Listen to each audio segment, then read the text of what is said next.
Hi viewers, welcome to Helen's info. கச்சத்தீவில் ஒவ்வொரு டைமும் நம்மளோட தமிழ் மீனவர்கள் இறக்கும் போது இந்த பிரச்சனை வருது. எப்படியாவது அந்த கச்சத்தீவை நம்ம தமிழ்நாட்டில் சேர்த்தணும்னு சொல்லிட்டு அதே மாதிரி எலெக்ஷன் வரும்போதுமே முன் வைக்கக்கூடிய ஒரு கோரிக்கையாகவும் இருக்குதுங்க. கச்சத்தீவை எப்படியாவது நம்ம மீட்டெடுக்கணும்னு சொல்லிட்டு. ஆனால் நம்ம வரைபடத்தை பார்த்தோம் அப்படின்னா தமிழ்நாட்டு கீழே தான் இந்த கச்சத்தீவு இருக்குது. இந்த தீவு எப்படி இலங்கை கைக்கு போச்சு, இதோட ஹிஸ்ட்ரி அண்ட் சீக்ரெசி பற்றி தான் இன்றைக்கி நம்ம வீடியோவில் டீட்டெயிலாக டிஸ்கஸ் பண்ண போகிறோம். இந்த வீடியோ இன்ட்ரெஸ்டிங்காக இருக்க ஃப்ரெண்ட்ஸ் கண்டிப்பாக ஃபுல் வீடியோவை பாருங்கள். இந்தியாவில் இருக்க ராமேஸ்வரத்துலேருந்து ஒரு 25 கிலோமீட்டர்ஸில் தான் இந்த கச்சத்தீவு இருக்குது. இங்கே பெருசாக மக்கள்லாம் குடி போகலாங்க.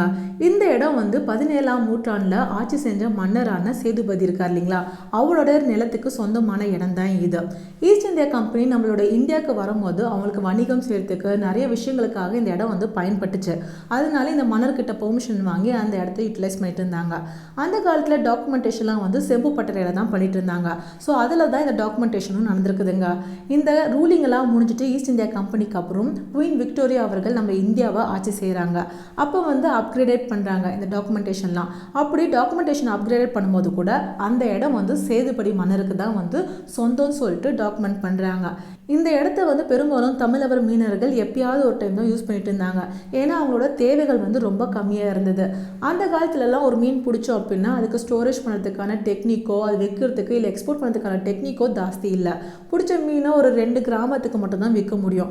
இதனால் அந்த தேவைகள் ரொம்ப கம்மியாக இருந்ததுனால எப்பயாவது அந்த மீன் வளம் அவங்க இடத்துல கிடைக்கல, ஆழ்கடலுக்கு போகிறதும் அப்படின்னா மட்டும்தான் இந்த கச்சத்தீவுக்கு இவங்க வருவாங்க. அது மட்டும் இல்லாமல் அந்த காலத்தில் படகு யூஸ் பண்ணதுனால கொஞ்சம் ரெஸ்ட் எடுக்கிறதுக்கும் இந்த மீன் வலைகள் நூலில் நெஞ்சிருப்பாங்க. அது தண்ணியில் விழ சீக்கிரம் பிஞ்சிருங்க. இதனால இந்த இடத்துல ரெஸ்ட் எடுக்கும் போது அந்த மீன் வலைகளை காய வைப்பாங்க. ஸோ இந்த மாதிரி சின்ன சின்ன விஷயத்துக்கு மீன் பிடிக்கிறதுக்கு மட்டும்தான் அந்த கச்சத்தீவை யூஸ் பண்ணிட்டு இருந்தாங்க. இதெல்லாம் சம்பந்தமே இல்லாத இலங்கையோட மீனவர்களும் அந்த இடத்துல மீன் பிடிச்சிட்டு இருந்தாங்க. ஆனாலுமே இவங்களுக்கு பெருசாக சண்டைலாம் வரல. ஏன்னா தேவைகள் ரொம்ப கம்மியாக இருந்ததுனால ஒருத்தர் ஹெல்ப் பண்ணிவிட்டு அங்கே மீன் பிடிச்சிட்டு அவங்க வாழ்வாதாரம் நல்லபடியாக போயிட்டுருக்கு. ஆனால் என்ன அப்படின்னா ஒவ்வொரு டைம் இந்த கச்சத்தீவுக்கு போய் மீன் பிடிக்கும் போது நிறைய அந்த இயற்கை சூழ்நிலைனால நிறைய மீனவர்களும் இறந்து போகிறாங்க.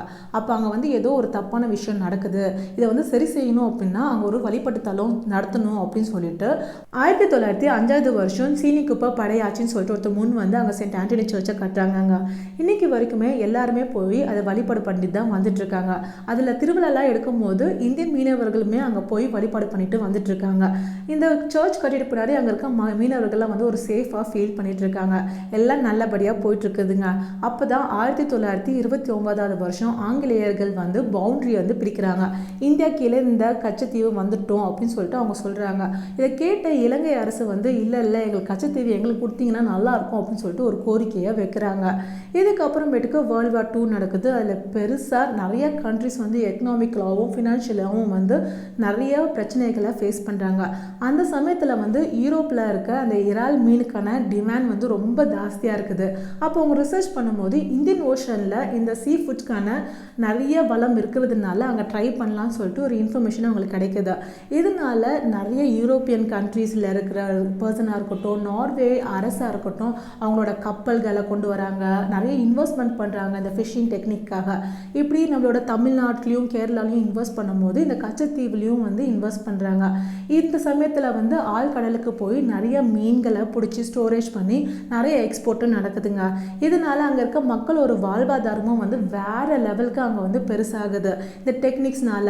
இப்படிலாம் இருக்கும்போது இலங்கை மீனவர்கள் அங்கே மீன் பிடிக்கிறாங்க இல்லையா, அவங்களோட நடைமுறை அவங்களோட வாழ்வாதாரம் அப்படியே தான் இருக்குது. அவங்க பாரம்பரியமாக படகுல மீன் பிடிக்கிறது அந்த டெக்னிக்லாம் ரொம்ப பாரம்பரியமாக அவங்களுக்கு இருக்கிறதுனால அவங்க செம்ம கடுப்பாகிறாங்க. நீங்கள் இப்படி போட் எடுத்துட்டு எல்லா மீனும் அள்ளிட்டு போனால் நாங்கள் என்ன பண்ணுவோம்னு சொல்லிட்டு அங்கே பிரச்சனை ஸ்டார்ட் ஆகுதுங்க.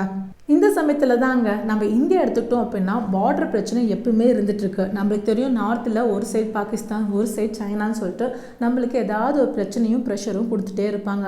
என்னடா நம்ம பக்கத்து கண்ட்ரீஸ்லாம் நம்ம இப்படியே பகையில் இருக்கிறோமே, யார்கிட்டையும் ஃப்ரெண்ட்லியாக இருக்க முடியாதுன்னு சொல்லிட்டு நினச்ச இந்தியன் ஆட்சி என்ன பண்ணுறாங்க அப்படின்னா, நாம் சரி இலங்கை இலங்கை வந்து ஒரு கச்சத்தீவு, இந்த சின்ன பிளேஸ் தானே கேட்குது, அவ்வளோவா நம்ம யூஸ் பண்ணுறது கூட இல்லை, அது அந்த தீவை அவங்களுக்கே கொடுத்துலாம்னு சொல்லிட்டு ஒரு அக்ரிமெண்ட்டு எழுதுறாங்கங்க.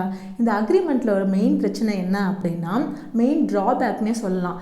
இப்போ இந்தியா கீழே இருக்கிற ஒரு நிலத்தை வந்து ஒருத்தர் கூட ஷேர் பண்ணுறதாவோ இல்லை தானமாக கொடுக்குறதாவோ எதுனாலுமே வந்து நிறைய ப்ரொசீஜர்ஸ் அண்ட் ஃபார்மாலிட்டிஸை வந்து நம்ம வந்து முன் வைக்கணும். இப்போ தமிழ்நாட்டிலேருந்து அந்த இடம் பிரியுது அப்படின்னா தமிழ்நாட்டில் அரசில் இருக்க எல்லாருக்கிட்டையும் பெர்மிஷன் வாங்கணும், ஒரு பில்லை பாஸ் பண்ணணும், அதில் மெஜாரிட்டிஸ் ஆஃப் ஓட்ஸ் வந்து வாங்கியிருக்கணும். ஆனால் இந்த மாதிரி எந்த ப்ரொசீஜரும் வந்து ஃபாலோ பண்ணாமல் அப்போ ஆட்சியில் இருந்த இந்திரா காந்தி அவர்கள் இந்த மாதிரி ஒரு அக்ரிமெண்ட்டை எழுதி கொடுத்துட்றாங்க. இதனால தமிழ்நாட்டில் இருக்கிறவங்களுக்கு செம்ம கடுப்பாகி பெரிய போராட்டமே வெடிக்குதுங்க. இதனால இந்திரா காந்தி அவர்கள் எப்படியாவது இதை ரெக்டிஃபை பண்ணும் அப்படின்னு சொல்லிட்டு அந்த அக்ரிமெண்ட்டில் ஒரு பாயிண்ட்டை சேர்க்குறாங்க. என்ன அப்படின்னா, என்னதான் கச்சத்தீவு இலங்கைக்கு சேர்ந்ததாக இருந்தாலுமே அந்த இடத்துல எல்லா காலத்திலுமே தமிழ் மீனவர்கள் வந்து போய் மீன் பிடிக்கலாம் அப்படின்னு சொல்லிட்டு ஒரு பாயிண்ட்டை சேர்க்குறாங்க. இதனால் எந்த பிரச்சனையும் இல்லாமல் எல்லாம் நல்லபடியாக போயிட்டுருக்கு. ஆனால் 1.5 வருஷத்தில் வந்து எமர்ஜென்சி ரூல் வந்து இந்தியாவில் ஃபார்ம் ஆகுதுங்க. 1976 வருஷம். இந்த சமயத்தை யூஸ் பண்ணி இலங்கை அரசு என்ன சொல்கிறாங்க அப்படின்னா, இப்போ உங்கள் நாடே வந்து எக்கனாமிக்கல் கிரைசிஸில் இருக்குது, இதுதான் சாக்குன்னு சொல்லிட்டு வாழ்வாதாரத்துக்காக இந்த கடல் மூலிமா நிறைய பேர் எங்கள் ஊருக்கு வந்துடுறதுக்கான சான்சஸ் இருக்குது. ஸோ மீனவர்கள் வந்து கச்சத்தீவை தவிர வேறு எந்த தீவுலையும் எங்களோட பார்டரை வந்து ஷேர் பண்ணக்கூடாது அப்படின்னு சொல்லிட்டு ஒரு அக்ரிமெண்ட் எழுதி சைன் வாங்கிக்கிறாங்க. இந்த அக்ரிமெண்ட் அவங்க எப்படி யூட்டிலைஸ் பண்ணுறாங்க அப்படின்னா, எங்கள் எல்லைகள் கீழே இருக்கிற எந்த இடத்துலையுமே எந்த பார்டர்ஸ்லையுமே தமிழர்கள் யூஸ் பண்ணக்கூடாது அப்படின் போது கச்சத்தீவு எங்கள் எல்லை தான், அதனால் அவங்க யூஸ் பண்ணக்கூடாதுன்னு சொல்லிட்டு அன்னிலேருந்து இன்னைக்கு வரைக்கும் அவங்க வந்து ஃபுல் ஃபோர்ஸில் போராட்டம் பண்ணிகிட்ருக்காங்க. எப்பயுமே கச்சத்தீவில் அவங்களோட இராணுவம் வந்து ஃபுல் ஃபோர்ஸை சேஃப்டியாக பார்த்துட்ருக்கு. இதனால நம்ம மீனவர்கள்னால அந்த இடத்துல போய் மீன் பிடிக்கிறதுக்கோ இல்லை அந்த கச்சத்தீவுக்கு போயிட்டு வரத்துக்கோ ஒரு வழிமுறையே இல்லாமல் போகுது. பை சான்ஸ் மீறி அங்கே போய் மீன் பிடிக்க போயிட்டாங்க அப்படின்னா அந்த இராணுவ படை இவங்களை வந்து சுட்டு சாகடிச்சிடுறாங்க. ஒரு காலம் வரைக்கும் நம்மளோட தேவை கம்மியாக இருந்ததுனால பக்கத்தில் இருக்க இடத்துல மீன் பிடிச்சிட்டு இருந்தாங்க அங்கே. ஆனால் அது பக்கத்தில் ஒரு ஆழ்கடலுக்கு போய் மீன் பிடிக்கிற ஒரு சமயம், உங்கள் லைஃப் ஸ்டைலை மாற்றணும்னு ஒரு சமயம் வரும்போது அந்த இடமே நம்ம கையில் இல்லை அப்படின்னா அந்த மீனவர்களுக்கு எவ்வளோ கஷ்டமாக இருக்கும். ஆனாலும் ரிஸ்க் எடுத்து போய் நிறைய பேர் இறக்குறவங்களும் இருக்கிறாங்கங்க. இந்த நிலவரம் இப்படியே நீடிக்குமா இல்லை இதுக்கு மாற்றம் கிடைச்சி நம்மளுக்கு அந்த கச்சத்தீவு கிடைக்குமான்னு சொல்லிட்டு வெயிட் பண்ணி தான் பார்க்கணும். உங்களுக்கு கண்டிப்பாக இந்த வீடியோ இன்ஃபர்மேட்டிவாக இருக்கும்னு நினைக்கிறேன். எங்கள் சேனலை like, share, comment and subscribe பண்ண மறக்காதீங்க.